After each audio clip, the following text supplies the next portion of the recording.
मतलब इससे ज्यादा टैलेंटेड, इससे ज्यादा स्किलफुल बॉलर मैंने अपनी जिंदगी में नहीं देखा। मैं 2006 से क्रिकेट देख रहा हूं, 2006 से मैं क्रिकेट देख रहा हूं। आई थिंक तब मैं 6-7 साल का होगा जब से मैं क्रिकेट देख रहा हूं।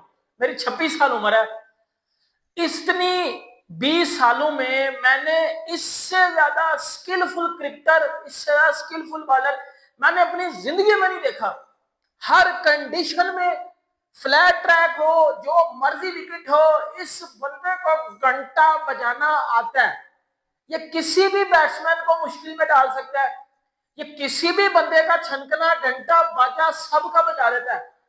और जो बॉलिंग जसप्रीत बुमराह ने आज की है, 5 विकेट ली है जसप्रीत बुमराह ने इंग्लैंड के अगेंस्ट, इसके ऊपर मुकम्मल बात करेंगे। बुमराह के कैचेस भी ड्रॉप हुए, एक नो बॉल भी हुई बुमराह से। But Jasprit Bumrah Asian bowler जिसने ओवरसीज कंडीशन में जाके सबसे ज्यादा विकेटें भी हासिल कर ली हुई हैं। वसीम अकरम भी उस लिस्ट में नहीं है। नंबर 1 पे आपको जसप्रीत बुमराह मिलेगा। और क्या क्लास का बंदा ये जसप्रीत बुमराह, इसके ऊपर बात करेंगे। इंडिया ने 6 रन की बढ़तरी ले ली थी जो है वो इंग्लैंड के अगेंस्ट, और अभी भी इंडिया बड़ी एक कंफर्टेबल पोजीशन में चला गया है। मैं आपको आगे जाके बताता हूं कि ये मैच इंडिया क्यों जीतेगा, क्योंकि ये अब इंडिया के हाथ में चला गया हुआ मैच बड़ी हद तक। इसके ऊपर डिटेल के साथ बात करते हैं। देखिए मेरी बात आप एक जरा सुनिएगा।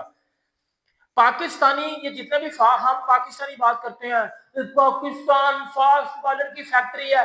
यकीन करो इतना बड़ा एल नहीं होता, वो फास्ट बॉलर की फैक्ट्री है पाकिस्तान। 200-300 विकेटों की लिस्ट निकालो ना टेस्ट क्रिकेट की, पिछले 20 सालों में एक भी पाकिस्तानी नहीं है, एक भी पाकिस्तानी नहीं। और अंदर आपको 5-6 इंडियन मिलेंगे। किधर है, किधर की फास्ट बॉलिंग फैक्ट्री? बत्ती बना के अंदर ले लो, छनकनो बत्ती बना के उस फैक्ट्री को अपने अंदर ले लो।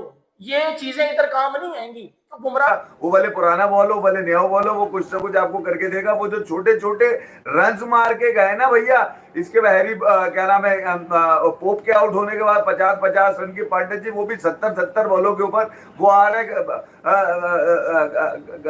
लूट के लेके जा रहे हैं बॉलर्स को। क्या प्रसिद्ध कृष्णा, क्या सिराज, क्या शरदुल को तो शायद ओवर ही 6-8 ओवर फेंक पाया इन्होंने ज्यादा, तो उसको ख्याल भी नहीं आया कि यार ये भी बॉलिंग करता है। तो मैं कह रहा हूँ कि जहां पर जो कंडीशन इंडिया ने अपने लिए बनाई थी ना पहले दिन भैया, 1.5 दिन के बाद, देखिए मैं इसलिए बता रहा हूँ कि इंडिया को गिरफ्त हो रहा है, उसकी वजह ये है कि 1.5 दिन इंग्लैंड ने फील्डिंग करी है, उसके बॉलर थके हुए थे। मगर 1.5 दिन के बाद सालों ने बल्लेबाजी करी, तो वो भी ऐसी करी टाइमिंग के साथ कि वो बिल्कुल ही नुक्कड़ पे लाके उन्होंने आपको दिखा दिया कि यार 6 रन की रह गए, वरना ये 6 रन भी हम पूरे कर जाते। तो अब यहां से जो सूरत हाल है, अब तो ओवर कास्ट शुरू हो गई है। आज पूरे दिन हवा चलती रही, आखिरी का सेशन जो है जहां पर इंग्लैंड ने दो विकेटें आपकी निकाली है, वहां ये बता रहा है कि यार अब कल इंग्लैंड जो है ना, वो आपको आपके जितने ख्वाब थे सुहाने, तो 450 रन मार के आपने लोगों को दिखाए थे, वो अब चकनाचूर होने की तरफ जा रहे हैं। बिल्कुल ऐसा ही है। और जसप्रीत बुमराह ने 5 विकेटें ली, और यानी वर्ल्ड क्लास बॉलर है। फ्रंट से लीड करना उसकी जरूरत है और इंडिया की जरूरत है। अदरवाइज इंग्लैंड 50, 60, 70, 80 कुछ भी रन ऊपर चला जाता। मैच इतना नैरो नहीं होता, मैच नैरो है। 90 रन बना लिए हैं भारत ने। केएल राहुल पहली इनिंग में बड़े रन मिस कर गए थे, तो यकीनन इस बार बड़े रन चाहिए। जिस टेस्ट का एफी भाई ने जिक्र किया, ये वो टेस्ट था कि विराट कोहली की क़यादत में 2-1 सीरीज इंडिया जीत गया था। वहां एक टेस्ट मैच रुक गया था, बहुत सारी मामला थे। फिर वो नेक्स्ट सीजन में हुआ, और जब वहां गए तो कहानी बदल गई थी। और जसप्रीत बुमराह ने वहां पे कप्तानी की थी। रोहित शर्मा अवेलेबल ही नहीं थे कप्तान बनकर, फला अवेलेबल नहीं, बुमराह ने कप्तानी की थी। और 300 जैसे बताया, 78 चेज हुए थे। बैरिस्टो मुझे अच्छी तरह याद है, झटका वगैरह इन्होंने रन किए थे। चलो मैं नवीद सुना देता हूँ। अभी ये न्यूजीलैंड के हम लोग भाई ये कंपैरिजन होते हुए देखते हैं सोशल मीडिया के ऊपर। शहीन शाह अफरीदी के फैंस कहते हैं कि यार बुमराह शहीन के सामने कुछ नहीं है, लेकिन हकीकत बात एज अ पाकिस्तानी मैं आपको बता रहा हूं भाई, बुमराह के आसपास ना इस समय दुनिया का कोई भी फास्ट बॉलर नहीं है। जसप्रीत बुमराह को आप फाटा ट्रैक दे दो, दुनिया की जैसी भी भाई थकी हुई पिच दे दो ना भाई, ये बंदा आके परफॉर्म करके दिखाएगा जसप्रीत बुमराह। ठीक है, वो चाहे ऑस्ट्रेलिया हो, इंग्लैंड हो, दुनिया मैं कहता हूँ कोई भी कंडीशन दे दो, ये बंदा भाई आपको विकेटें दिला के देगा। आज अगर इंडिया की टीम गेम में वापस आई है ना भाई बुमराह की वजह से आई है। जिस तरह बुमराह ने पांच विकेटें ली हैं और बाय द वे एशिया का सबसे पहला भाई बॉलर बन गया जिसने एशिया के बाहर सीना कंट्री में जाके 150 विकेटें कंप्लीट की हैं। इससे पहले किसी भी भाई मतलब एशियन बॉलर की कोई 150 विकेटें नहीं है सीना कंट्री में, चाहे वसीम अकरम हो, वकार यूनुस हो और भी काफ़ी सारे इंडिया के भाई बड़े फास्ट बॉलर रहे हैं। लेकिन इतने कम टाइम में भाई बुमराह ने अपनी पहचान बनाई है। सीरियसली मैं कह रहा हूँ, अगर बुमराह ना होता ना, ये इंडिया की मैं कहता हूँ थकी हुई बॉलिंग लाइनअप है। जिस तरह इंग्लैंड की थकी हुई है ना, इनकी भी ऐसे ही है। बुमराह को हटा दो तो टेल एंडरों को देख लो भाई, इंग्लैंड के टेल एंडर कितना 60-70 रन ऐड करके चले गए और जैसे ही बुमराह का भाई कम बैक होता है, बुमराह का स्पेल आता है, खत्म कर देता है, यॉर्कर पे यॉर्कर मार देता है, वो बोल्ड हो जाते हैं। अगर बुमराह पहले आता तो भाई ये खत्म हो जाते, लेकिन बुमराह का वो रेस्ट पे चला गया था क्योंकि यार बैक इंजरी है। ये प्यार से खिला रहे हैं, यही बेस्ट है। एक ही दम में मजदूर मत बनाओ जिस तरह रोहित शर्मा ने बनाया था बॉर्डर गावस्कर सीरीज में।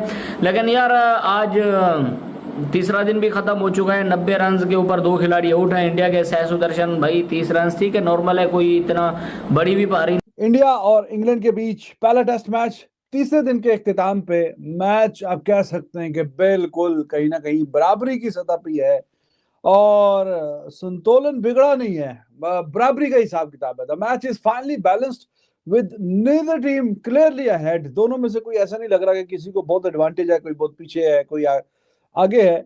तो 3 दिन के खेल के इख्तिताम पे आप कह सकते हैं कि बराबरी का ही काम चल रहा है। आगे 2 दिन जो है वो ऑब्वियसली क्रूशियल है और मैच डिसाइडिंग फैक्टर हो सकता है कि आप कैसा खेलते हैं, कितने रन बोर्ड पे डालते हैं, इस सब पे हम जरा गुफ्तगू करेंगे।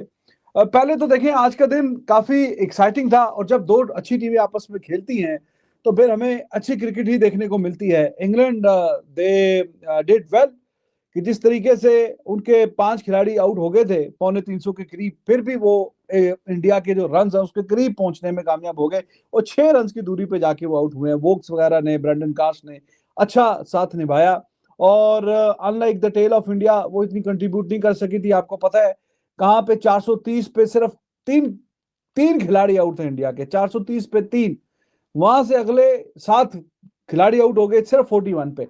लेकिन इंग्लैंड, उनकी अगर हम देखें, टेल ने अच्छी कंट्रीब्यूशन की है, अच्छे रन उन्होंने उतारे हैं। वरना ऐसा लग रहा था एक स्टेज पे जैसे ब्रुक आउट हुआ है कि शायद कि इंडिया कोई 40-50 रन के करीब कहीं ना कहीं लीड थोड़ी सी बचाने में कामयाब हो जाए। लेकिन चलो 6 रन की वही बढ़तरी मिली है जो हम बात कर रहे थे कि ये वो बढ़तरी होगी जो आपको साइकोलॉजिकल कहीं ना कहीं एडवांटेज आज दे सकता है कि हाँ चलो ठीक है, हमने जितने रन किए थे उससे थोड़ा पीछे ही रोका है इंग्लैंड को।